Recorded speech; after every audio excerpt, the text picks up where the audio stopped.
Oi, tudo bem? Começamos agora o Conversando Evangelho, o estudo semanal do Evangelho segundo o Espiritismo, tradução Guilhom Ribeiro. O estudo de hoje é o número 41, capítulo 11, Amar o próximo como a si mesmo, itens 5 a 7 e 13 a 15, Lei do Amor.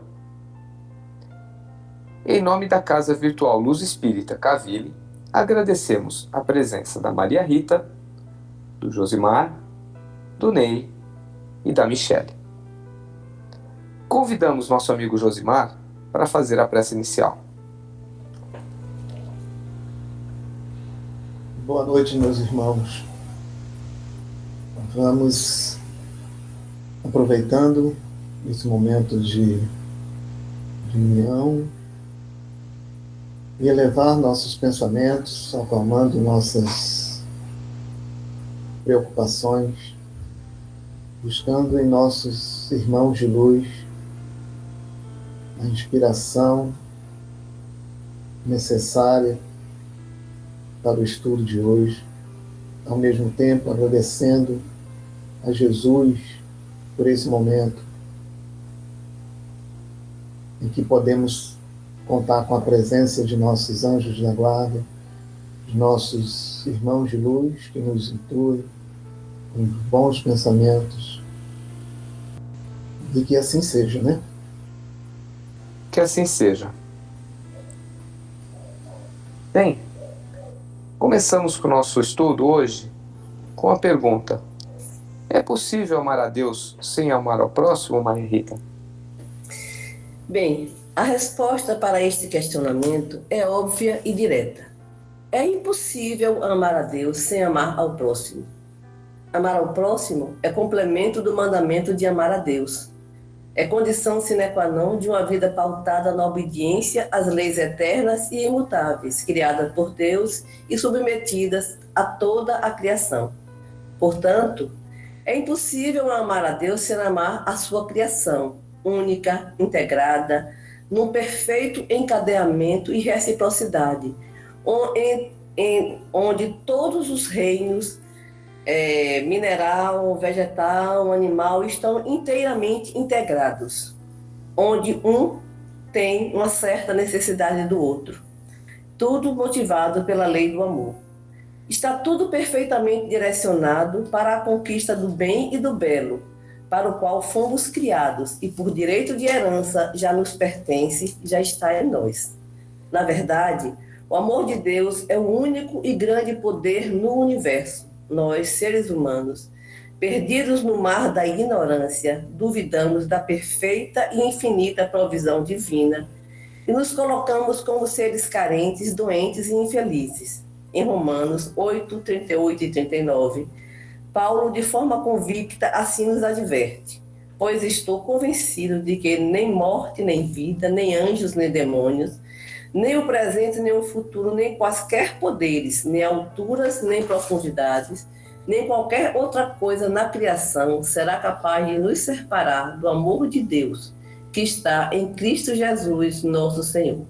Ora, se o amor de Deus em Cristo Jesus nos alimenta, nos mantém e nos sustenta, o desamor, característica da ignorância humana, é uma mentira, uma ilusão criada pelo orgulho e pelo medo. Não existe outra realidade a não a de que o reino de Deus está dentro de nós. E como o reino de Deus é amor, o amor permeia todas as criaturas, em todos os mundos, em toda a criação. Eu, particularmente, sou grata a Deus pela minha profissão. Florence Nightingale, que sistematizou a enfermagem moderna, assim se referiu aos profissionais de saúde. Esta é uma profissão que tornam aqueles que a fazem em anjos ou demônios. E toda a diferença entre anjo e demônio está no amor durante o ato de cuidar. Em minha trajetória profissional, pude comprovar como o amor faz toda a diferença. Nos momentos em que pude me doar com amor ao paciente, sua resposta foi muito positiva. Eu quero relatar aqui rapidamente uma das minhas experiências, onde pude experimentar o amor por uma paciente que sofria de depressão ansiosa. A paciente internada gritava e nos chamava constantemente, gerando inquietação, insatisfação e impaciência no corpo clínico da unidade psiquiátrica. Eu, intuitivamente e tomada por uma forte compaixão por aquela paciente, fui até ela e lhe entreguei o meu relógio e disse: daqui a 10 minutos a senhora me chama. Basta me chamar assim, enfermeira Rita, que eu venho aqui falar com a senhora. Exatamente aos 10 minutos ela me chamou e eu fui.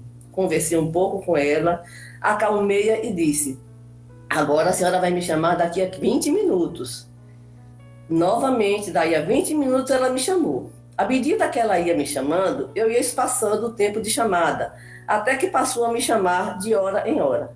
Quando terminou o meu plantão nesse dia, conversei com ela e disse que no dia seguinte estaria de volta e lhe daria novamente o meu relógio.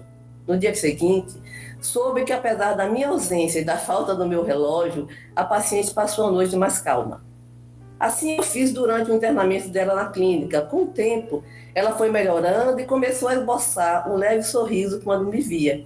De início, ela não levantava do leito, se recusava a caminhar. Com o tempo, fui estimulando ela, em vez de me chamar, fosse na porta do posto de enfermagem para me alegrar com seu lindo sorriso. E aí ela começou a fazer isso. E em vez de me chamar, ela ia até mim.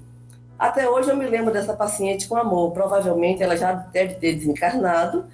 E onde quer que ela esteja, eu sei que ela recebe o meu amor. Foi uma experiência muito linda que eu vi como o amor fez a diferença na vida daquela paciente. Então eu finalizo a minha fala afirmando que a doença do mundo é o desamor e a cura do mundo é o amor. Muita sabedoria, Rita. Muito bacana esse teu relato para nós aqui, compartilhar conosco. E o que nós podemos entender pela frase: dai, pois, a César o que é de César e a Deus o que é de Deus, hein, Josimar? Então, essa frase foi proferida por Jesus, né, em resposta aos fariseus que o indagavam se era permitido ou não pagar tributos a César, né?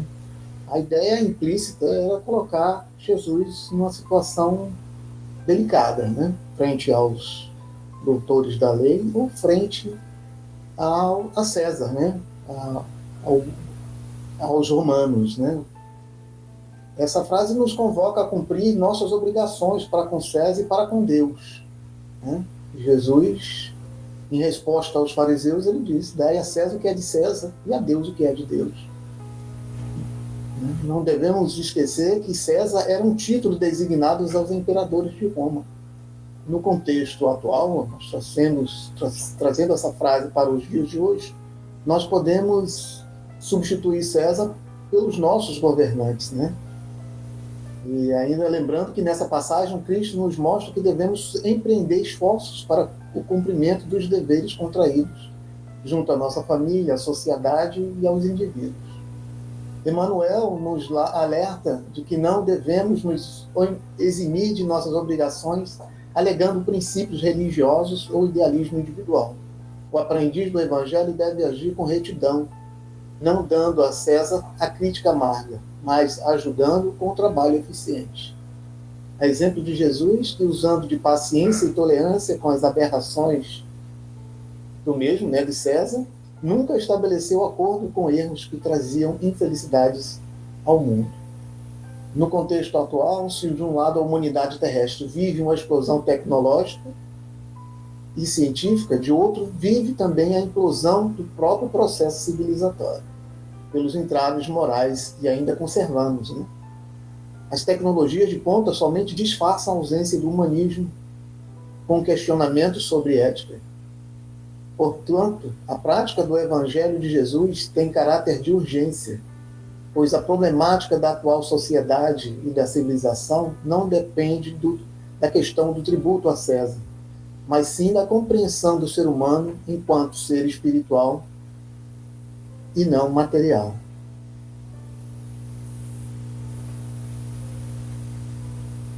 Excelente reflexão, Josemar. E o que nos leva à próxima questão. O que devemos fazer para nos ajustar à lei de amor, hein, Ney? Pois é, Clóvis. Primeiro, o amor, ele decorre de todas as virtudes. Todos nós sabemos, no íntimo, essa centelha divina, cabendo fazer germinar e desenvolver. É como se fosse uma plantação, né? Ajustando-nos, assim, à lei do amor. Um dia, todos seremos virtuosos e, em consequência, felizes. Como o primeiro passo, tolerar os que convivem conosco. É o primeiro passo para a gente aprender a amar. Buscar perdoar quem nos ofende, auxiliando ao próximo na medida de nossas possibilidades. Enfim, atendendo fielmente o chamado de Jesus, contido no amai-vos uns aos outros. Por que isso? Porque Deus é amor. Mas vale recordar que Jesus Cristo nos diz: amai-vos uns aos outros, tanto quanto vos tenho eu amado. Complicado imaginar ou imaginarmos que se possa amar como Jesus nos amou. No entanto, se essa foi uma proposta dele, de Jesus, ele sabia que precisaríamos realizar esse exercício, colocar isso em prática. O amor não nos chega de repente, não brota em nós de repente. O que brota em nós de repente é a paixão, é o desejo, mas o amor é fruto do tempo, das experiências, da convivência com as coisas, com os seres. Vamos aprendendo a ter esse olhar de profundidade para tudo e para as coisas e para as pessoas. E a partir daí é que nasce o amor. Pode alguém até nos perguntar: eu amo, o que é que eu faço? Não foi o primeiro dia. Possivelmente, no primeiro dia, tenhamos coisas mais difíceis do mundo, mais perturbadoras, mas com a continuidade possamos transformar isso em afeto, porque aquilo que fazemos é o tempo que consagra o amor. Amai-vos uns aos outros tanto quanto vos tenho amado, nos disse o Mestre. Em outra ocasião, Jesus voltou a dizer: meus discípulos serão reconhecidos por muitos se amarem.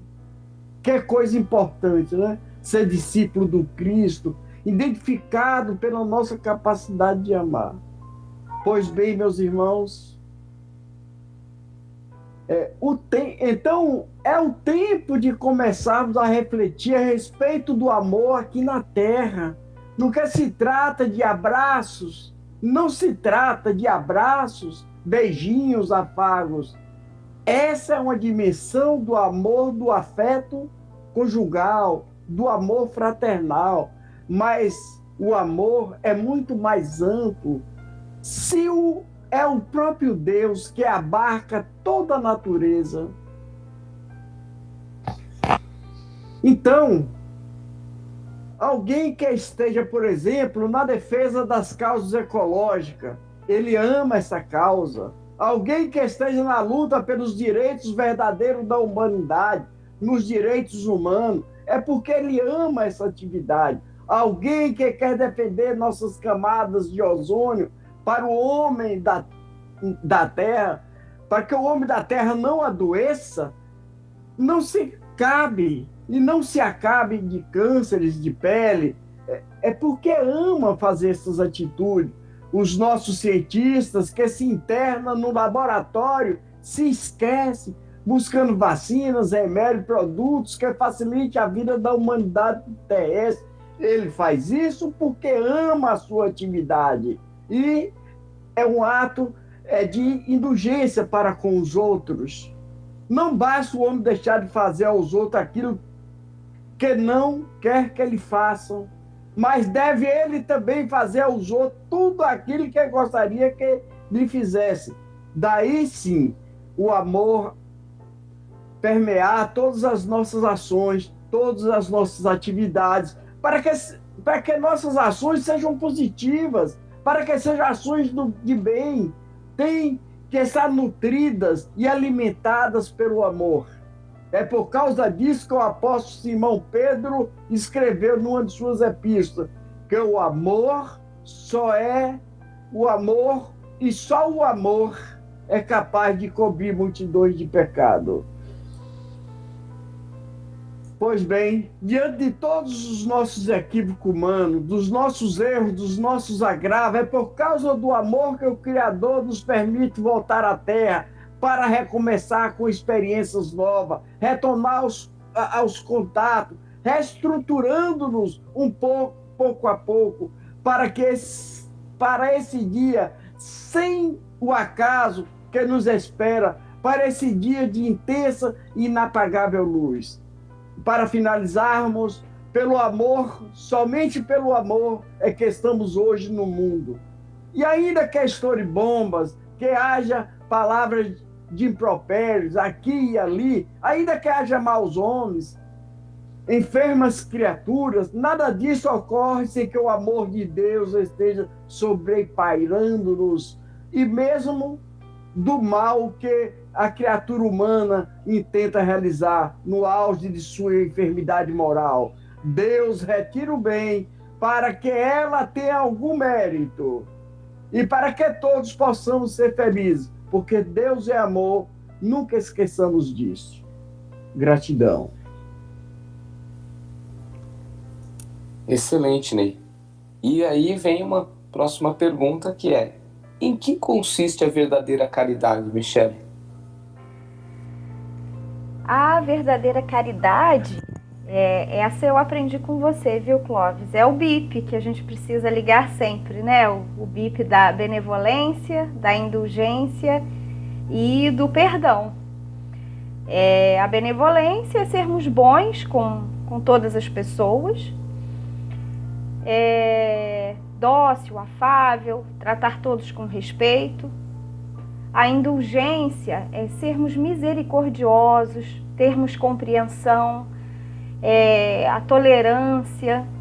Às vezes nós vemos que o nosso irmão está errando e ao invés de criticar, nós devemos estender a mão e ajudar. Se a gente não pode ajudar, se calar e não desferir críticas negativas para essa pessoa, né? Já é um bom começo. E o perdão. O perdão, a gente fala bastante aqui no Conversando, né, sobre o quanto é libertador perdoar, o quanto é importante para o nosso progresso. E eu queria compartilhar com vocês uma experiência que eu tive hoje. Eu estou fazendo um curso no meu trabalho e hoje nós tivemos o presente de receber uma palestrante que é deficiente visual desde a infância. E ela é um exemplo de superação e ela foi contar um pouquinho da história dela. Foi falar, inclusive, da superação das crises e do quanto ela teve que perdoar pessoas do passado, da infância, da vida, para ela poder seguir. E o que eu achei muito interessante é ela falando de crise, porque a crise para nós espíritas, a gente sabe que são as provas, né? E a gente passa pelas provas sempre com alguém, né? Normalmente, quando não é uma prova de doença, de saúde, nós estamos acompanhados por alguém que temos que resgatar alguma coisa com essa pessoa ou causamos algum problema. E ela levou uma frase do Einstein inicialmente que eu quero compartilhar com vocês, que fala assim: a crise é a maior bênção que pode acontecer às pessoas e aos países, porque a crise traz progressos. A criatividade nasce da angústia, assim como o dia nasce da noite escura.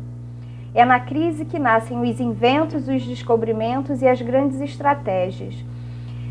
E realmente a crise é a oportunidade da gente observar como a gente age e reage.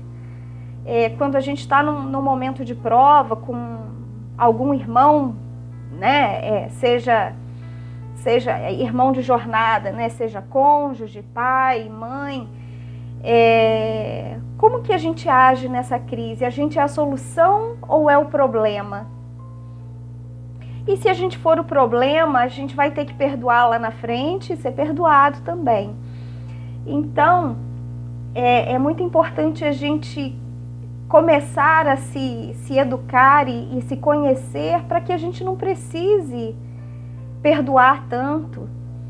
Porque se a gente não valorizar tanto as agruras, né, as coisas que nos acontecem, porque vão ter coisas que vão nos aborrecer de verdade, e essas sim a gente precisa trabalhar, a gente não vai perder tempo com coisas pequenas. E lembrar que ninguém vence sozinho. Se nós viemos com alguém nessa vida, é porque a gente precisa dessa pessoa de alguma forma. Deus não nos criou cada um em um planetinha. Nós viemos juntos para que possamos evoluir juntos, porque nós viemos aqui para progredir. E a crise ou prova são progressos na nossa vida. Só depende da forma como a gente vai parar e observar essa oportunidade de crescimento. E eu gostaria de deixar essa reflexão para todos. Quando nós estamos com problemas, nós somos o problema ou a solução desse problema. E procuremos refletir sobre isso em cada situação para a gente subir pelo menos mais um degrauzinho nessa escala evolutiva. É isso, Clóvis. Obrigada e muita paz para todos. Excelente, Michele. A gente sempre pensa em crise como uma coisa muito negativa, né? E a gente pode tirar coisas muito positivas de uma crise. A gente pode ver oportunidades de crescimento, de perdão. Bem, obrigado a todos pela colaboração no estudo da noite. Pedimos para a nossa amiga Michele para fazer a prece de encerramento.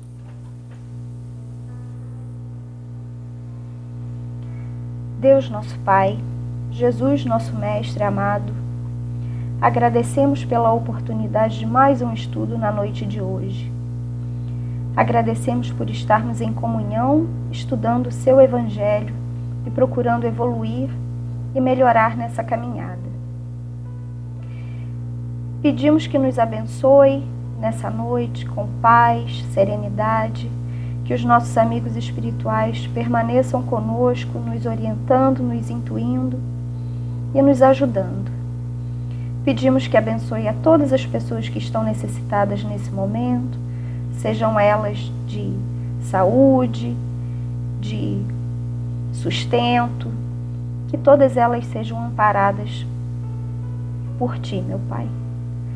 É isso que pedimos e agradecemos. Que assim seja. Que assim seja. Tenham todos uma boa semana. E até o próximo estudo. Fiquem com Deus.